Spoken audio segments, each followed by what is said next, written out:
Welcome to Center Stage. My name is Mark Gordon.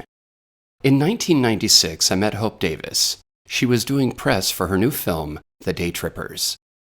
Since then, she has not stopped working, appearing in numerous films and television shows. Most recently, she was featured in Your Honor with Bryan Cranston and Perry Mason. Stay tuned as we go back to the early days of Center Stage with Hope Davis. Center stage, center stage, center, center, center stage. Center stage. Let's go back to the beginning. Don't you love when they say that? Yes. Let's go back to the beginning. Now, I was reading that your career. Oh, okay. You studied cognitive psychology. I studied cognitive science Right, at now- Vassar, yeah. And I love just saying that I'm talking to somebody from Vassar. I I love know, that. people either love that or they think, oh, it's really snooty, but But it's the study of the brain and how people think. yeah, Do you think that was more helpful in your acting career than taking all the Shakespearean classes? no. It did nothing for my acting career. But I'm really glad that I got an education. I think it's really important for actors because, you know, it can be a profession that does tend to drain your brain a little bit. And I wanted to, you know, learn some things about the world before I stepped in here. So I'm glad that I did it, yeah. What's interesting about, you know, how people think, because in the film The Daytrippers, your character spends, you know, the hour and a half trying to Yeah. figure out how she thinks, how her parents think, and how her husband, what he's thinking. Yeah, and also, as you know, as far as my character went, since I don't speak really that much during the film. Basically, all you do is see her, you know, thinking through what's going on and what could be happening, and you know, so that's that's basically what my whole characterization was about, was what her thought process was, because it wasn't, you know, there wasn't a lot of physicality, there weren't a lot of lines, so it all had to be up in my head, you know, in my face. When I used to do acting, I would look through the script and I go, I don't have any lines. What I am know. I going to do? I know. Especially with plays. Oh, I have God. to stand there and listen. Did you have to hold a sword? No, but Spear? I almost did Did you one of those, spear? but I said, no, I don't want to do this. Actually, I did do a spear in an opera. Did you? I arrested Placido Domingo. Oh yeah? Yeah, in Don Carlos. Oh wow. But anyway, It's probably hard to drag him off the stage, huh? He's a yeah, big guy. yeah. I mean, he's not that big. Well, it's not hard when it's in the direction. Oh, okay. He was willing to go, leaving the light behind. Guardo. I was a guardo. But I stood there. I didn't get to sing. I just stood there as a super. Yeah. But do you think is that the hardest part about acting, is listening? And is that the most important part? No, it's so much easier than talking. You know, it was great for me on this film because I hadn't really had that much experience acting on, you know, for the camera before. And I was really nervous, and I was so grateful that I didn't have to be, you know, spouting long monologues and you know, playing some big character. I got to really just concentrate on, you know, relaxing and using my face and, you know, not having to talk. I was grateful. You know, I don't think it's too hard to listen, really. Well, now with all your experience on the stage, there are certain tools that, you know, that you use for that profession to be a stage actor. What tools do you bring to make the transition to the screen, and what tools do you leave behind? Well, Sounds like, hey, it's tool time. And what tools do let you me get out my toolbox. You know, see, I got up very early this morning to construct these questions. Well done, man. 5:30 in the morning. You know, you leave the size stuff behind. You leave all the big stuff. You leave the big gestures and, you know, all your vocal work that you've done.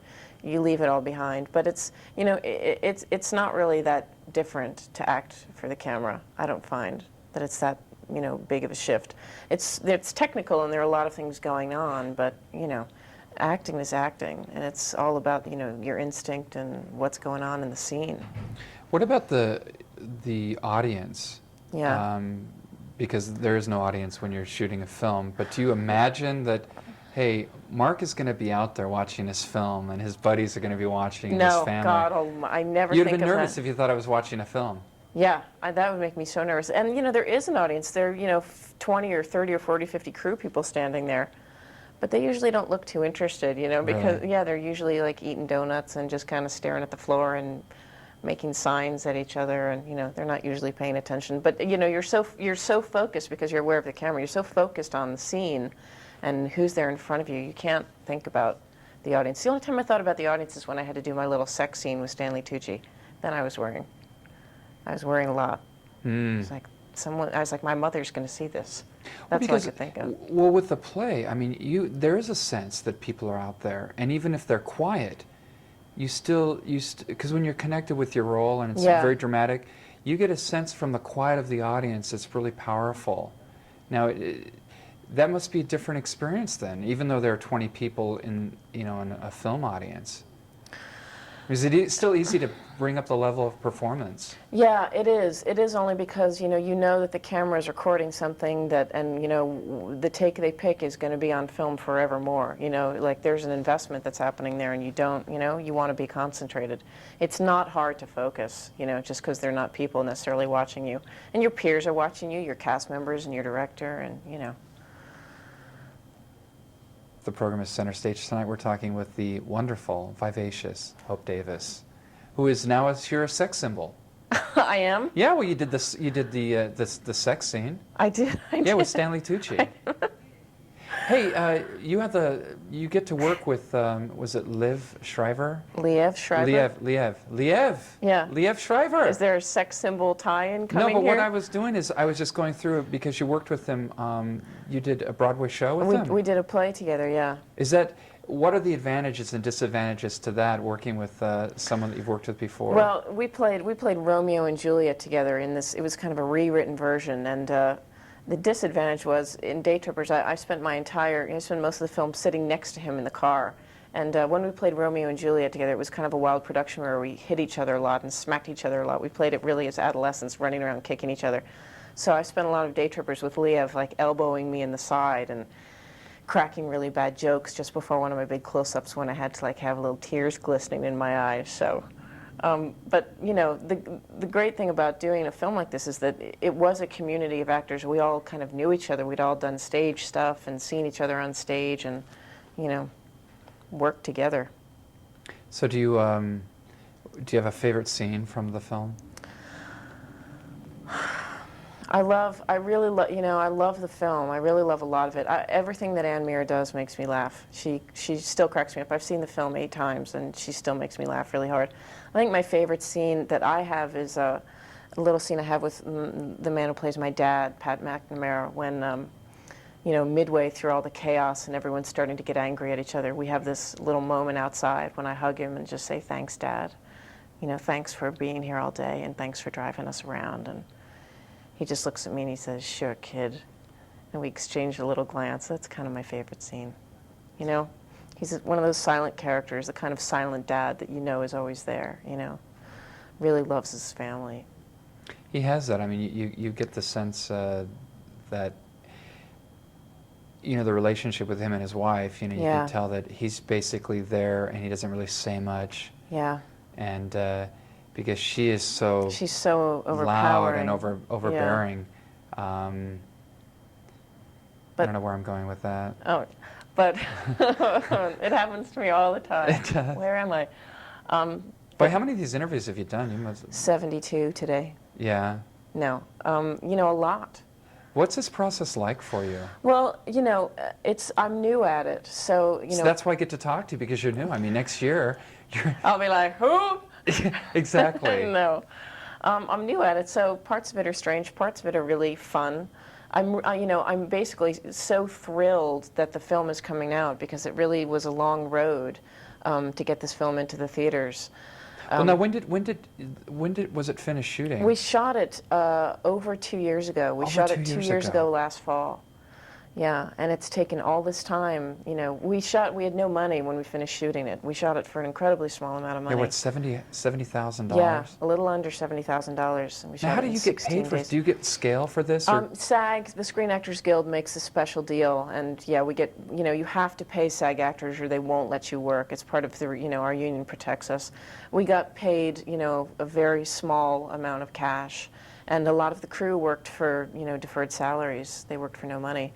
And after we finished shooting, it was such a long road to beg for favors from sound editors and this and that, that it took a long time to put together, and then it took a long time to get a distributor. So, you know, we're so happy that it's coming out, and now that it's been playing the festivals, it's had such an incredible reception that, you know, I would do 1 million interviews for this film. Really? I'm so happy that it's alive, yeah.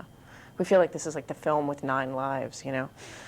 You know, people have tried to like drain this one so many times. I mean, you know, from the first day when our camera was stolen, you know. Well, how did you break or you sprained your ankle? I sprained my ankle in the most embarrassing fashion. What happened? We were shooting a scene around the kitchen table, and Ann Mira had a big monologue, and it was late at night, and Parker Posey and I have a very bad self-control thing with laughter. I laugh, you know, when things are going wrong, I start giggling.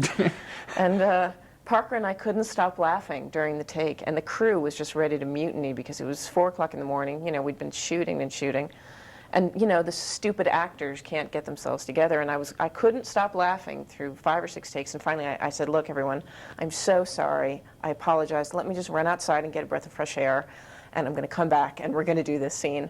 And you know, giggling and red-faced, I got up and went running out of the room, and I tripped over this roll of gaffer's tape that was sitting in the middle of the hallway. And I fell and busted my ankle. Oh, wait a minute. Was it just placed there conveniently? Oh, I don't know.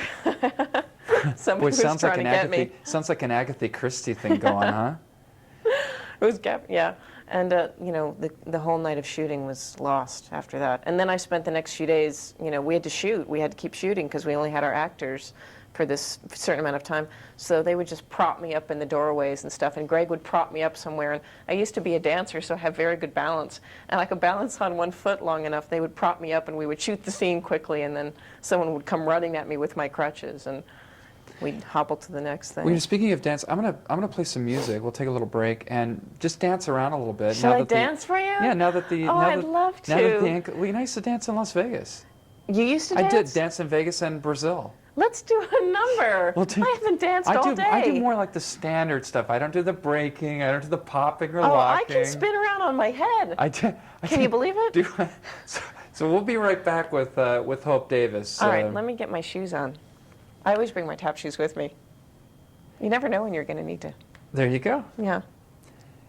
And you're tuned to KXLU Los Angeles. My name is Mark Gordon, and the program is Center Stage. Joining us tonight, dancing our way into the hearts of everyone, of all my listeners, is Hope Davis. And so we're talking about the ankle. The ankle is down. Yeah. And so now, what's next for you? I have 3 other films coming out this year. 3 films? Yeah. Ripping, huh? Yeah, I'm ripping. Now you've already shot these and everything? Yep, they're all shot. They're in the can, as they say. Don't you love that? Yeah. I'm excited about them. Well, you know, we shot Daytrippers a while ago, so I've had some time since then, you know, to do some work. That's what's, you know, I guess that's what's amazing, because when the films come out, you know, you'll see like Brad Pitt, now he's in like 3 or 4 films. Yeah. And you think, gosh, man, he's just work after work after, but you know, with film, because it sits in the quote unquote can. It sits in the can. That yeah. Like, wow, that one's in the can. Now, does your like negotiating power go up more after each film? No. Yes, actually, it does. No, but what gives I know what if you gives get you any power? Yeah, what gives you power in this town? Well, you know, Daytrippers actually has been a big help to me because the buzz is, you know, I have to say that word. You look great. The I buzz. mean, you look great in the film. Oh, thank you. Yeah, really beautiful. Thank you. I had this woman come up to me after the screening last night, and she said, "Are you her?" And I said, "Yeah, I'm Hope." She said, "You look so much better in person. You're so lovely." And I was like, "Oh, thank you." I guess I didn't know what to say. I used to have people when I was working in Vegas, because we worked with click tracks, you know.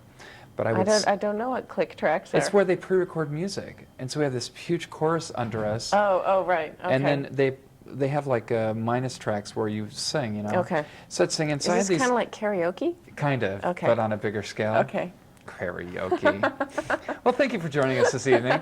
No, and so anyway, I'm killing myself. I'm singing this thing, and this lady comes up to me afterward, and she goes, "I really enjoyed the singing. Were you really singing live? Was that really you singing?" But she really enjoyed it. That's all that matters. So wait, so now where did you said you were a dancer? Where'd you dance? I was a dancer. Well, I wanted to be a dancer very badly. I actually, acting was not on the top of my list. I wanted to be a ballerina. Really? Yes, I was obsessed with dance. I would like lie on my shag rug back in Jersey and flip through all these books looking at Baryshnikov and Gelsey Kirkland, and I tried to I tried to get really skinny, and I just ate bran muffins, and I smoked cigarettes, and I practiced on my point shoes all the time, and I walked around New York City like a duck. I practiced that walk where your feet are, I still kind of have that. I really wanted to dance, but I started this is the lesson, I started too late in life. And I finally got myself to the School of American Ballet in New York, which is where they train for the New York City Ballet, for my big audition, because I wanted to join the School of American Ballet, and I took off the day from school, and my mom drove me into town. And I put on my shoes, and I did half my routine, and this Russian lady just came up to me, and she said, "You will never be dancer." Oh, man. Yeah, I was too old. How I old were was all you? washed up. I was 14, and I was all washed up. She's at 14? Yeah, it was too late. It was too late. So my life's gone uphill since then, I had Gower Champion put me down. Really? Yeah, he was auditioning for Annie Get Your Gun with Debbie Reynolds at the Music Center. And I had taken this workshop, a musical theater workshop. And so they used to say, well, when you go in, you hand them your music and say, "Hi, my name is Mark Gordon, and I'll be singing blah, blah, blah, blah, blah." And I wasn't really a dancer. I was a singer. I was so trained. But I had leotards and tights on because it was like the dance thing, right? So he pulls me over with another guy dressed exactly like me, the black leotards and tights, and he goes, "Don't ever wear leotards and tights to an audition." So what was I to do? Wait, you were there for a singing audition? Well, it was like sing, but you had to dance too. And thank God, right before me, I mean, they were screaming. I heard the guy casting says, "I don't care what you're singing." Because there were all these little musical theater workshop clones going into this audition. And so everyone would go, "Hi, my name is, Buff Fripp, and I'm going singing." to be doing. Yeah, and I'm going to be. And God, finally, I need this job from Courseland. Yeah, finally the guy says, "I don't care what you're singing." Oh, God. But then, then we come back to do the dance thing. There I'm in the leotards and tight thing with another guy, same color hair, same everything, same outfit. So needless to say, I didn't get that gig. Needless to say, you didn't get that job. So I ended up. Did you get to sing your song? Well, I did the song the first day. Oh, I see. This was your callback, really, your dance callback. Exactly, my big callback. Yeah. Which was not very big. Yeah, it didn't happen. So you're better. So at 14. At 14, I was all washed up from the dance world. You became Medea at that point. Yes, I was very unhappy about it, but now I'm thankful because, I really would be if I'd been a dancer, it would be over for me by now because, What do you do? Yeah. Yeah, it's a short lifespan. Well, now, oftentimes when you're working as an actor, even the filmmaker, he was doing graphic design at night to support himself. Obviously, you're at the point now where you don't have to do something on the side. You get to do strictly the acting. Yep. But what kind of things did you have any odd jobs to help get you by while you're waiting for your big break? Yes, many of which I was fired from. I've been fired a couple of times too. Oh God, I'll never forget. I was fired from this croissant shop in New York City on 57th Street. I was, my biggest job was I would come in at the end of the day and I would sweep up.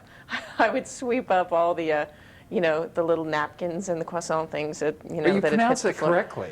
Sure, Croissant. of course. I studied French. I thought, I'm an educated girl, and there I was. And I remember one night I was sweeping up and they were playing Squeeze. Like, at the end of the day, they lock up the croissant shop and they blast the music. And I'll never forget this. It was that song, Pulling Muscles from a Shell or whatever. Oh, yeah. And I was just sweeping away. And my manager came up and tapped me on the shoulder. And I turned and he said, "You're fired." And I said, I'm fired from sweeping at the croissant shop? And he said, "Yeah, we don't need your attitude." And I didn't know what he was talking about. I was a hard sweeper. I worked so hard, but I think I'm sweating and sweeping. What more do you want? Sweeping, and I think it's because of the way I would pronounce croissant. I think that he thought I was snotty. Yeah, so I got fired from there. I was crying. Yeah, I was very upset. And I took the bus back home to New Jersey, and I said, "Mom, I've been fired from my croissant shop." Yeah, I got fired from a couple of restaurant jobs too. I'm not good at waiting tables, and you know, people get so upset about their food, and when they want their water, and when they just get so angry. Yeah, I had a guy, I was doing the waiter gig as well, and I had this guy was so incensed that his water wasn't there, and so, you know, he like stands up and like screaming at me, and I'm thinking, you know, I don't have to put up this for your 10% tip. Yeah. Somebody told me, you know, next time they do something like that, just say that, you know, you've had shock treatment the day, you know, it's like, excuse me, but I've just had shock treatment today, and my short-term memory is really damaged. I used to think, you know, I'd run into people in the supermarket after seeing them, you know, like busting my chops as a waiter, and I just felt like coming up to them and saying, you know, you were horrible. Yeah. You know, and it was like you'll die and you'll go to waiter hell one day. Yeah. Where you have to face all these demon waiters Absolutely. that you screwed around with. The only good reason to wait tables is that for the rest of your life, you're so, you know, I'm so good now to waiters and waitresses, and I'm such a good tipper because I know 50 to 60%. Absolutely. When I go 50s. 50%. It's a $5 tip. Do you mind if I leave you a 50? Would that be okay with you, please? Just don't hate me and spit in my food.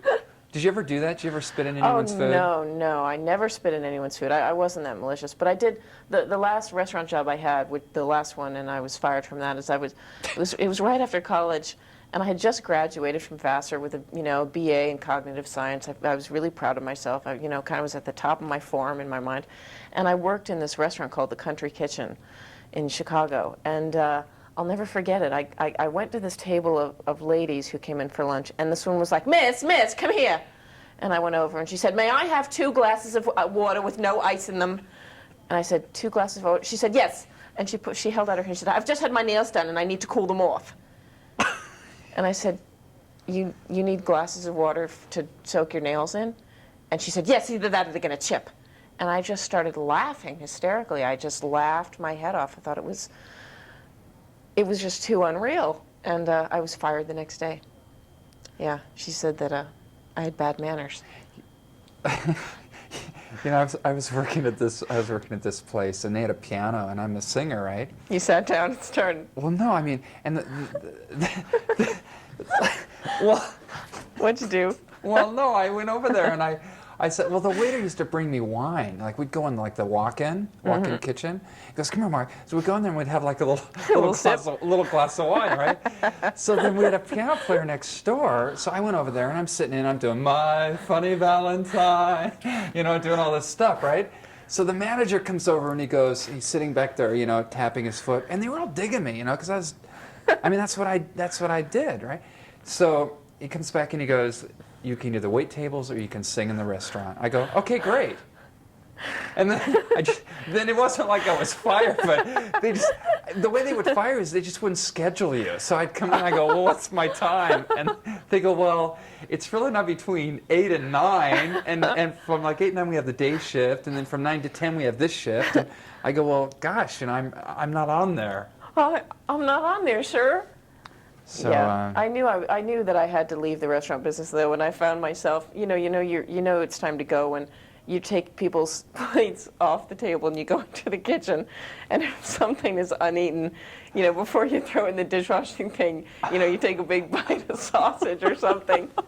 You know, there's a big leftover piece of steak. You're like, hey guys, there's a big piece of steak left. I know, it's like, and everybody it's like runs ravenous. over. You know, they come over. And people don't even use a knife and fork. You know, you just take a bite and pass it around. Well, how many times did you not take a full order of French fries to a table? Can you imagine? Oh my God. The lady with the water, she's sitting there and she goes, well, wait a minute, I ordered a full order. There's supposed to be 36 French fries on this plate. You know, we're probably going to get arrested when all these stories get on the air. Isn't that amazing? I'm sure it's illegal, all those things that we did. Do you ever feel like going back to those restaurants and now that you have success? Yeah. What about when you become a real big movie star? You'll go back, and then they'll open with open arms. They'll want to give you your sweeping job back. Yeah, they'll put my photo up and say, she used to be a sweeper here. No, I don't know. Every time, the croissant shop that I worked at is still open, and every time I pass by there, I give them a little snarl. I glare at them through the windows. Yeah, you go back in there one day and you go, well, I'll take that croissant. No, the expensive one, please. Coming out later this year, you can see Hope Davis in Wes Anderson's Asteroid City. Until next time, this is Mark Gordon, and I'll see you center stage. Center stage, center stage, center, center, center stage. Center stage. Center Stage is taped in front of a live studio audience. Hello, this is Homer Simpson. Whenever I want to know what's going on in the entertainment world, I listen to Center Stage with Mark Gordon.